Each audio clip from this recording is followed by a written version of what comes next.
hop right into this game. Ayaka versus Daora should be working this time. No more fatal error crashes. Let's hop right into it. Sorry, We're I'm already just so out seeing of the mood. very heavy damage coming in from Fury.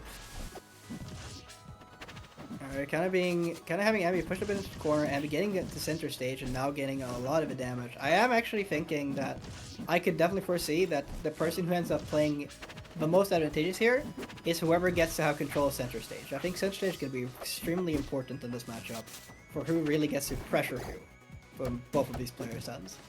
And so far, Fury is the one who's going to come out with a little bit of a general lead here. Oh man, almost managed to catch that, not quite good. Little dodge away from Ambi. So see, I'm just not going to catch it. It gets very... This is the tale as old as time, right? Grappler versus owner. Oh yeah, absolutely. This is historically speaking, we have seen this 5 million times before. It's always a nice thing to look at. Yeah, for sure. And now we're just gonna see if you're trying to get past this little wall here and finally manages to penetrate it. Gets in, gets some damage, gets back to center stage, gets that down strong, managed to catch the little, probably intended to be like our dash back, like our dash forward, dash back DI. Oh, nice little axe setup though from Ambi, evening out the stocks.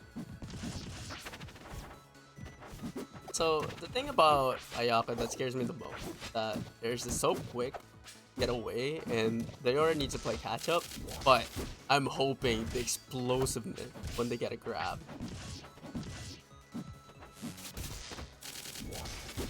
Alright, now we're seeing spiking out explosiveness. We're seeing a lot of damage come out there, getting another regrab. Let's see, does they get... No, Ambi does manage to roll to avoid that side B grab. He's playing very patiently, trying to find this opening. Fury's just trying to keep laying on that hurt, gets that side B, does not get the up strong follow-up. Oh, that parry from Ambi is potentially going to lead to a lot of damage. But now is marked. This is a dangerous spot for Ambi to be in. Manages to avoid the grabs, gets rid of the mark. And it's actually going to be a bit of a rough spot for Fury to be in, because this is where Ambi can definitely try and push off stage, try and get the edgeguard opportunities that he's been thriving off of so far. Ooh, gets that back air, sets up the edgeguard, gets to play around with the axe a little bit. Does get grabbed though on the back end. Oh my god, the ice behind ends up dying to that down strong. That's the biggest problem with like these 50-50s is that you just gotta take them. Sometimes you live, sometimes you lose. Let's go gambling, what they all say. Oh, dang it. Oh, dang it. What's been on the menu today, because so far, whenever it's been gambling, Ambi has not necessarily gambled right on the grab DIs when it's mattered the most, but at the same time, he has been getting his own setups to steal out the stock, so it's been making up for it. Once again, very even set overall. It's actually very, very interesting to watch how even this Zoner versus Grappler game has been. They're very much showcasing how potent they are at their respective archetypes. I just like how both of them, like, end of the day, still have to play as patient as the other. You know, more patient no matter what. Oh yeah. Alright, we're seeing the grabs finally open up from Fury. Not getting a whole lot off of it though. Okay, the grab. The knee? Oh, blends the knee afterwards and does end up taking the first game. Extremely close set starting out, and I actually cannot wait to see more of these games with how this has been going. However, what I will say is that we will not be seeing Ayaka for this next upcoming game. For Ambi has decided to pull out a very special little pick that he has in his pocket. It's a classic one. Classic. That is a great word to use for it. Very little old bean that's been laying around dormant for ages. Say hello to Krillin. So I'm gonna be honest. I am not sure what to expect from this Krillin gameplay at all. I have never seen Ambi play this character. I have not seen this character since like 2019 be played by anybody, and that was a very different character than I'm sure this is today. So Dude, I'm very interested in seeing exactly what it was doing. 2019, I was still in the nest. What were they cooking with this Krillin back then? I don't even know if it's the same Krillin, to be honest. I just know that I haven't seen a Krillin on Workshop since way back. And I'm very curious to see if Ambi has what it takes to cook. But so far, he is definitely the one who is the roast chicken. I love seeing character swaps, and then really makes you question that was it really the right choice that I made? Listen, he might just be warming up. We're already actually seeing some pretty interesting little plays. A pretty crazy confirms actually already. Crazy movement as I would expect of any character Ambi picks. I always expect movement. Oh my god, gets the solar flare into up strong. Very potentially could be a very strong option depending on exactly how that move works. And now we see the Destructo disc come out, a little bit of damage. What's that solar flare? Solar flare.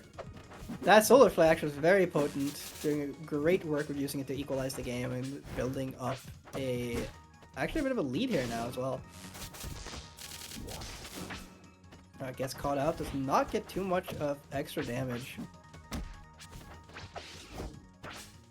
Fury is trying to find the footing here against this Krillin. Not sure if he has a lot of matchup experience against this, or at least he's kind of finding things out on the fly.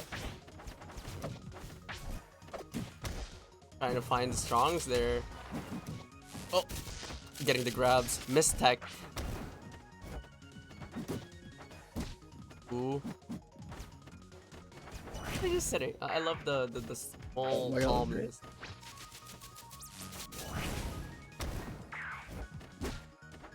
Alright, we're seeing some really close gameplay here actually. It's very interesting. Okay, gets that parry, does the F strong, does end up leading to a kill, even if it wasn't a galaxy. And now Ambi just kind of doesn't really have to try and play too rough into this. It does seem like he has some of the tools to kind of let him play relatively safe moving around. Does have a projectile. It ends up getting caught by an up air, and we're down back to another one stock game.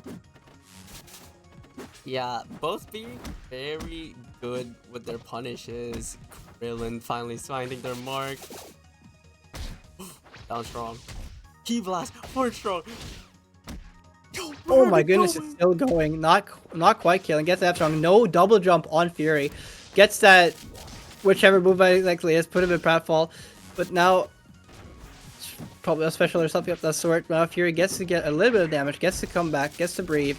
Gets a grab. This could be the main thing that just leads into Fury managing to build all the momentum back.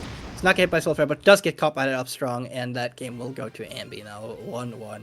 This Krillin has been impressing me already. I don't even know half of the things he's been doing, but learning as we go, I gotta say Ambi definitely has a grasp on the movement of this character, which is exactly what we expect from Ambi. It is a classic. That is moving. And we're gonna be moving on to Skills Fail. Out of that one pick. Sticking with the Krillin, you know, it's looking strong so far.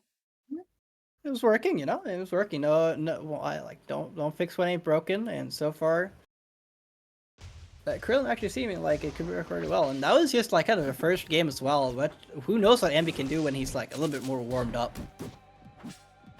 I, for one, am very excited to keep learning exactly what Krillin has in his arsenal here. Okay, tries to land a solar flare, kind of hits in neutral early on. Not quite getting it, but still managing to set himself up decently, well positioning wise. But is now getting caught up. Getting caught out by a lot of grabs. Fury establishing tempo as best as he can. Ooh, the confidence my jabbing. That jab was actually insane to interrupt that grab. I have to give props to dude. That was ballsy as hell. I would never. All of his solar flare setup here, trying to get the backer after, not quite getting it, but still trying to use the positional advantage here to outplay Fury. A lot of strong attacks coming out here from Ambi. He's trying to make sure he can seal out this stock. Not quite getting it just yet. Oh, getting in a really good position, trying to get that forward air. Oh, still making sure that he keeps to outside. Seems to have, I believe, the Destructo disc charge now, unless that's like so solar flare charge thing, but lands that F strong. Okay, the Destructo disc is now on deck, has access to it for a decent projectile. Gonna try and reduce it for the approach or to get a follow-up. We'll see. Okay, does not end up landing it, but has a lot of damage already on. Gets caught by that up air. And now it's down 2 stock siege. Erupting a solar flare after so long.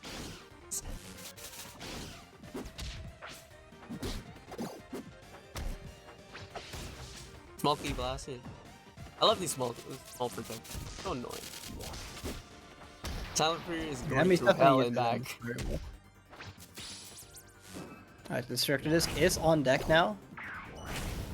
Oh my god, the solar flare. I feel like that was so unnecessary, but who knows, maybe the Upstrong needs it to be able to kill there. Alright, just doing a little bit of like kind of me brawler-esque dive kick stalling. Ends up still getting caught out. SilentFuRi has quite the hill to climb here, though, as Ambi's definitely been getting a lot more confident in what he can and can't get away with against SilentFuRi. That was an insane read.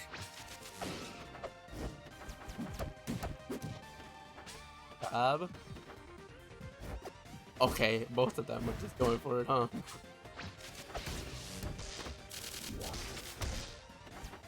Nice down strong. Alright, gets side fed into down strong, and now SilentFuRi actually catching up pretty nicely. Nice job avoiding the solar flare, but Oh man, solar flare into up strong. It's been a classic confirmed so far. He's actually landed a lot. It's been very reliable for him. And I'm sure we'll see even more of it being attempted in this next game. There will also be a run back on Dual Sail, same characters. Let's see if SilentFuRi has figured out some of the adjustments he needs to make in this matchup to try and come out on top, because Ambi at some points kind of felt like it was running away a little bit with the advantage state there.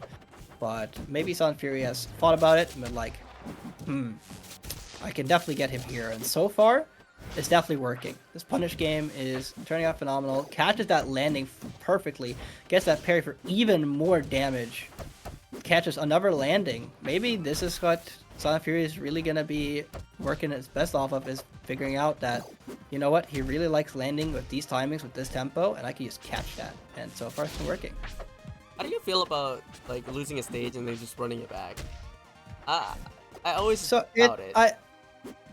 Well, so like it really depends, and it ultimately comes down to if you feel like, even if you lose on a stage, if you feel like you caught information from that and can get a solid read on and download how exactly they play on that stage, I think the run back can work really well. Like if you can take that information and process it perfectly, which so far SilentFuRi has been showing that he actually has been doing decently well.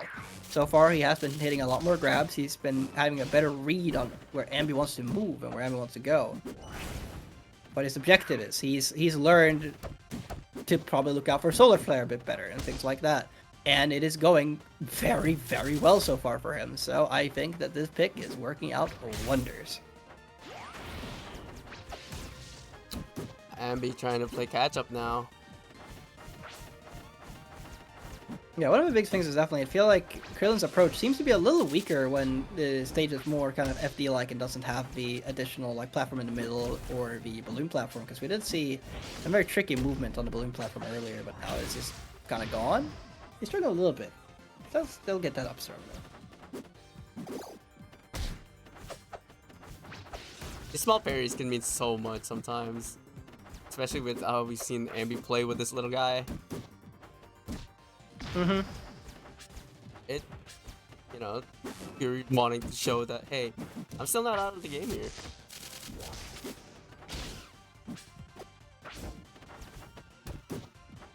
Alright, solid lead now for Fury. A complete turnaround pretty much from how things were looking last game, where Ambi was the one mostly looking a little bit dominant. Catching perfectly after getting rid of Ambi's double jump earlier, but now just getting grabs on grabs, getting the mark.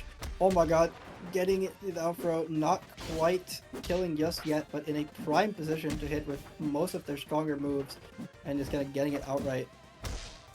Gets that down tilt into the up strong with that pretty convincing 2-stock. SilentFuRi will be moving into game number 5, where we will be seeing yet another character swap from Ambi to... I'm sorry, I don't know who that is. Do you know who that is, Ducky? I don't know that sprite. I'm sorry, but I need you to clutch up for me here. I might not be your goat. I might not be your goat, but the name, I the I sound. I need I need you to be my goat right now. What character is that? All right, chat. All right, we're gonna go in. Chat, you're gonna tell me what character is this. Sorry, my co-host is failing me right now. Yeah. We're gonna go in. You're gonna tell me who this is. Whoever Ambi has decided to go with, of course, SilentFuRi is still very much staying on Daora. How does the name go through me all of a sudden? I All faced right, this. Vale. Thank you, chat. This is Vale. I believe, from what I've been told, Vale is very similar to Ike from Fire Emblem, featured in Super Smash Brothers. Has some of the similar aerials, but it does look like they have a bit of projectile gameplay as well to it, and whatever this field is. I'm actually very curious. Do you know what this field does, Ducky? Do you at least know how So, this character works? You're just yeah, of escaping. course, of course, of course. I just forgot the name. It says when you're hurt inside the field and you're starting to glow yellow, it will start hitting a projectile towards you, sending Veil combos. So the last thing that Fury wants is actually keep getting comboed by Ike, which is a classic, right? Good job, right there. Yeah, I guess a little setup into Upstrong, establishing a pretty quick lead actually, which is definitely going to be very nice for Fury. Because now Fury, I imagine you kind of just don't want to play in this field, and now Fury has all the time in the world to just try and play as out of it as possible. Oh my lord, gets hit by that F Strong, but still keeping a lead. And I see that field appears to be getting smaller with time. It looks Yeah, like. so it depends on if they hit them with their projectile. If they are glowing with their projectile, then the field becomes larger. So if you can't find All right. anyone, then it is what it is. Yeah, well, I will say that the one thing that I feel like about the field so far is it definitely makes the range that Ambi wants to play at a little bit predictable, which SilentFuRi I do think has been able to kind of abuse so far. Managed to get that parry into the upstrong. Not killing quite yet, but that mark can and will potentially be very deadly. And the As he stomp. does find the KO right off of that edge guard interaction. The tricky part of this is that yes, I would agree with the final destination pick, but it feels like the side B could cover even more now because where are you gonna land, right? At the end of the day, you're gonna go back on stage. Oh my god, it hits the knee. One more grab setup here could be the thing that ends everything, but the mark is now removed, but SilentFuRi still has such a powerful lead here. Ambi not really being able to properly find the footing with Vale here. Getting hit. Down tilt from there, not quite getting the knee out of it. Oh, that setup almost insane. Yeah. That's the setup that you fight for your friends for, you know? Yeah, exactly. Alright, gets the mark set up, does not get the grab, gets removed. Alright, good patience, not getting caught by that. Trying to land that up strong, not quite getting it. The mark is still on the field. Never mind. Every time I say it, it disappears, so I should just stop saying it. Alright, let's see if you really need to. Just one strong hit. What struck it? And there it is, gets in there into the up air. And with that, SilentFuRi does advance over Ambi with trying to really dig deep in his pockets. I will say, seeing that Krillin gameplay was pretty cool. I'm actually very happy I got to see the character and see a couple of the cool things. The character actually looks pretty dope. I have not seen much of Vale. Character looks pretty dope. I will say I appreciate Ambi for digging his pockets, showcasing some really cool characters for us. But ultimately, your main SilentFuRi will be the one who advances with this little bit more specialty. It always comes down to that, right? Like, I find that staying with one character throughout the entire thing gives you more confidence. I feel like switching around kind of screws you up a little bit. What you think? It definitely can. It depends ultimately, of course, because sometimes, counter picks can work out very well. Sometimes if a person is a specialist, even if they might be special in multiple matchups, it can still be easy to throw them off, and depending on how they play their tempo, it can still work.